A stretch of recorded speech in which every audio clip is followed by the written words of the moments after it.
Plusieurs fois par semaine, ils sont là, tous les deux, avec la capitale chilienne, Santiago du Chili, comme point de vue. Commence alors, entre le parapente et l'oiseau, une chorégraphie d'arabesques aériennes. Ariel Marinkovic a réalisé un rêve d'enfant quand il a acheté celle qui est aujourd'hui sa complice d'envol, une buse de Harris, qu'il a appelée Hook.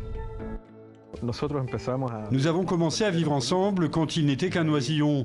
Ensuite, j'ai attendu qu'il apprenne à se déplacer, à battre des ailes, que ses plumes poussent et qu'il devienne plus fort. Je l'ai emmené dehors et j'ai commencé à l'entraîner à venir, à donner ses premiers battements d'ailes.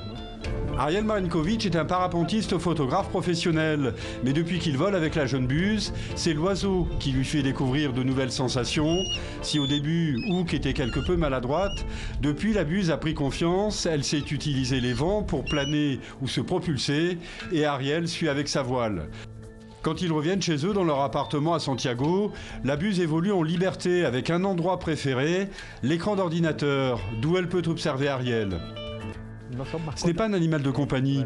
En fait, c'est une relation dans laquelle il faut apprendre ce dont il a besoin. L'emmener là où il a besoin de voler, respecter ses habitudes.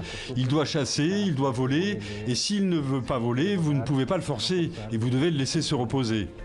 À moins d'1 an, Hook a encore le temps de planer avec Ariel, qui se définit comme son compagnon de vol et non pas son maître.